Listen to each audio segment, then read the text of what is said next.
আসসালামু আলাইকুম। আজকে আমরা যাচ্ছি আমাদের দাদুর বাড়িতে ফরিদপুরে। আমরা যেহেতু বিকালে রওনা দিয়েছিলাম, তো আমরা সূর্য যে অস্ত যায় সেটা আমরা খুবই ভালো দেখতে পাচ্ছিলাম। এই তো যাওয়ার পথে হঠাৎ রেল স্টেশন পাই এবং ট্রেন যায়। ট্রেনটা যদিও এতটা বড় ছিল না, কিন্তু ভালোই। আর আমরা যেহেতু আমরা দাদুর বাড়িতে যাচ্ছিলাম আর কি, মেইন রোড দিয়ে না আর কি, ভিতর দিয়ে যাচ্ছিলাম।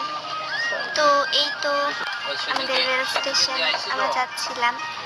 আর যেহেতু আমরা গ্রামের ভিতর দিয়ে যাচ্ছিলাম, তো এই কারণে এতটা ভিড় ছিল না, মোটামুটি ফাঁকাই ছিল। এই তো যাওয়ার পথে খাল বিল এরকম মাঠে অনেক কিছুই লাগানো ছিল। আর এই তো যাচ্ছি, তো বিল খাল বিল আর কি ভরা, অনেক সুন্দর সিনারি। তো সূর্য অস্ত যায়, তাই সূর্যটা পুরো লাল হয়ে যাচ্ছিল। এই তো হঠাৎ আপু মসজিদে নামাজ পড়তে নামে। এই তো আমরা যেহেতু পদ্মা সেতুতে যাই না, এটা আমরা ফেরি দিয়ে যাই, সেটা আমাদের জন্য সুবিধা হয় বেশি।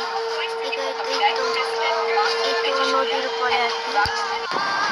আর এই যে বাইরে প্রচন্ড ঠান্ডা ছিল, আবহাওয়া